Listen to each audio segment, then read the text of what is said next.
नमस्कार जय जगन्नाथ आज फादर्स डे बा पितृ दिवस से उपलक्षे आमे बापा किसी आलोचना करने को चाहूँ। यह आम घर कथा समस्ते बापा को नहीं अनुभव अच्छी किए हुए तो बापा होते किए बापा हिसाब से अनुभूति थी किए हुए तो पुओ होते पुओर बापा प्रति अनुभूति थी।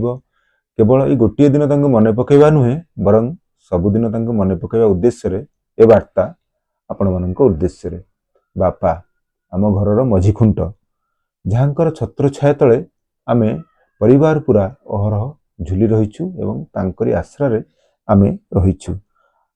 आपद को विपद आपद को जी सहंती मुंड उपरे आमर छात से सब खरा वर्षा शीत काकर सबु सही आमको निराश आमको आश्रय प्रदान करिथांती से हेले आम बापा। बापा बुढ़ा बर गछ जी शीतलता छाई प्रदान करी आमको सबुबले खुशी रे रखिबा चेष्टा करती एवं निजे खरा वर्षा शीत काकर सबु सही थांती। बर गछटी केबे प्रश्न करनी बाटोई को जे मते खरा होउची मु ताकू देबिनी सेही बड़ी बापा सबुबले निज कष्ट निज दुख सबु सही परिवार पई सुख शांतिर कारण होई थांती।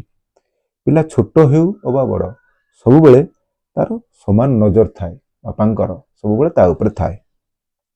दुनियार प्रतिटी लोक एमिति कि समस्ते आम पिलार कि जेकोसी जहाँकर उन्नति रे ईर्षा प्रणय होइचुंती किंतु बापा एमिति जणे जे पुअर उन्नति रे निजे खुशी हुंती। छोट छोट दरटी कथारे जेतोले छोट पिलाटी बापा बापा डाके से जेती खुशी हुंती बड़ होई गले से बापा ताठो कथा सुनंती सेतिकी आहुरी खुशी हुंती जे मो पिला बड़ हेलानी मो पिला सब जानिलानी दुनिया विषय तार अभिज्ञता हेलानी। एमिति आम बापा जहाँकर चरित्र बखाणीबारे बहुत समय लागिबो बहुत कथा हेबो पोथी भी होइजिबो किंतु संक्षेप रे छुटिया आलोचनाटी। थरे पुओ बहुत जिद्दी कला 10 टंका देबा पई बापा कहले नाई दिया हबनी पैसा कौन दरकार। पुओ एमिति जिद्दी कला जे न खाई कि रात्रि सोई पइला। माँ कहले ताकू दउन से खाऊनी ना न खाऊ सोई पड़ू। प्रकृत रे पुओ भी न खाई सेमती सोई पड़ला। सकाळ उठिला बापा आग पुओ को उठेले ताकू खाइबा को देले साइकिल बाहर करी साइकिल आगे बसई ताकू नहीं स्कूल ले छाड़िले। स्कूल गेट पाखरे छाड़ी ता हाथ को 10 टंकिया नोट टे बढ़ई देले आ ता मुंडरे हाथ थापी दे कहले पुओ एते जिद्दी भलो नुह जिद्दी पाखरे मोहणे सुना जहा कागज फर्देर मूल्य ताहा तेणु जिद्दी करिबु नाही।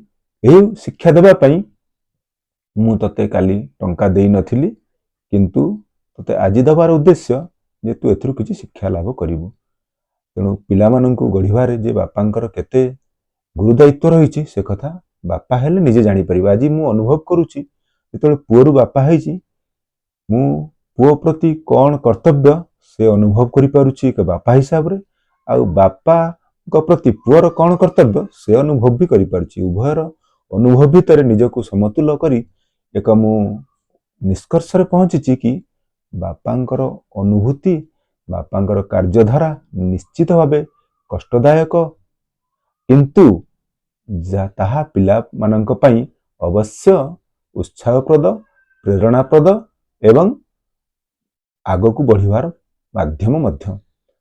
आउ आजिकाली निज कथा कहला बेले भारी दुख लागे कारण बापा को मने पड़ती बहुत समय बापा निज पई कृपण हेले मध्य पिला माननक पई महादानी।